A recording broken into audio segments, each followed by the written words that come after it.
बिस्मिल्लाहिर्रहमानिर्रहीम अस्सलाम वालेकुम प्यारा दोस्तों, एक नई वीडियो सां गॾु तव्हांजी ख़िदमत में हाज़िर आहियूं। प्यारा दोस्तों, असांजी वीडियो वॾी ज़रूरु आहे पर तमामु घणी इंफॉर्मेटिव आहे। जेकॾहिं अव्हां ॾिसंदा त उन सां अव्हांखे तमामु घणो फ़ाइदो थियण वारो आहे। प्यारा दोस्तों, आपा शबीर चन्ना जीअं असांजे पाकिस्तान में तमामु घणनि माण्हुनि जूं जानियूं रोड हादसनि में ज़ाया थियनि थियूं। उनजो सबबु छा आहिनि, उन्हनि में कहिड़ियूं लापरवाहियूं थींदियूं आहिनि, अॼु असां इन टॉपिक ते ॻाल्हाईंदासीं। प्यारा दोस्तों, आपा शबीर चन्ना जीअं ॿियनि माण्हुनि जा रोड एक्सीडेंट थियनि था ऐं उन्हनि जूं जानियूं ज़ाया थियनि थियूं, उनजो मेन सबबु इहो आहे जो उन महिल ज़ख़्मी हालत में मरीज़ खे हिकु हंधि खां ॿिए हंधि खां टे हंधि शिफ्ट कयो वेंदो आहे, जंहिंजे नतीजे में तमामु घणो टाइम ज़ाया थींदो आहे ऐं ज़ख़्मी थियल मरीज़ जेको धकु लॻण जे करे शॉक में हलियो वेंदो आहे, उनजा दिलि दिमाग़ ऐं गुर्दनि जहिड़ा उज़वा कमु करणु बंदि करे छॾींदा आहिनि ऐं पोइ उन्हनि खे स्टार्ट करणु ॾाढो ॾुखियो थी वेंदो आहे, जंहिंजे नतीजे में मरीज़ रेनल फेल्यूर में या ब्रेन डेथ जो शिकार थी वेंदो आहे।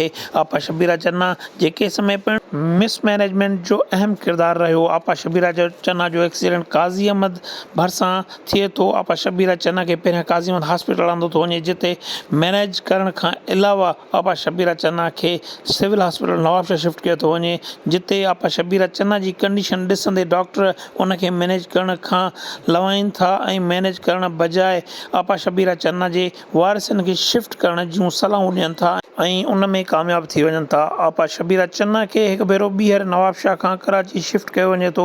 नवाबशाह खां कराची जो सफ़र तक़रीबन 3.5 कलाक आहे, जंहिं अंदरि आपा शबीर चन्ना जा गुर्दा मुकमल तौर ते शट डाउन थियनि था ऐं आपा शबीर चन्ना डाउ हॉस्पिटल पहुचण ताईं रेनल फेल्यूर जी शिकार थी वञे। आपा शबीर चन्ना जो डाउ हॉस्पिटल में इलाज त थिए थो पर गुर्दनि वारी साइड खे सही नमूने सां चेक नथो कयो वञे, जंहिंजे तहत आपा शबीर चन्ना जो टाइम ज़ाया थिए थो ऐं आपा शबीर चन्ना जा गुर्दा मुस्तक़िल तौरु कमु करणु छॾे ॾियनि था।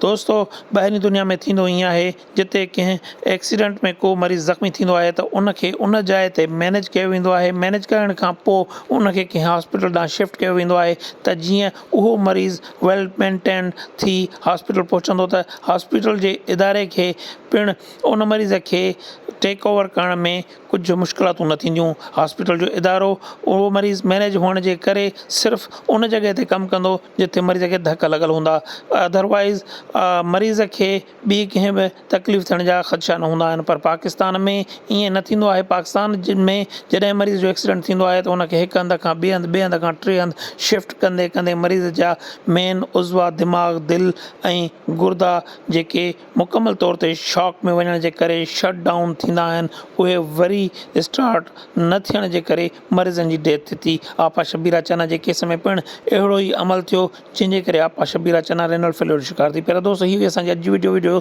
यकीनन अव्हांखे पसंदि आई हूंदी। जेकॾहिं वीडियो पसंदि आई हुजे दोस्तनि सां शेयर कयो, कमेंट करे पंहिंजी राय खां आगाह कयो। अॻिए वीडियो में वरी मिलंदासीं। दुआउनि में यादि कजो, आपा शबीर चन्ना जे रूह खे इसाले सवाब पहुचाइण लाइ दुआ कजो त जीअं आपा शबीर चन्ना खे अल्लाह पाक जन्नतुल फिरदौस में आला मुक़ाम अता फ़रमाए। आमीन।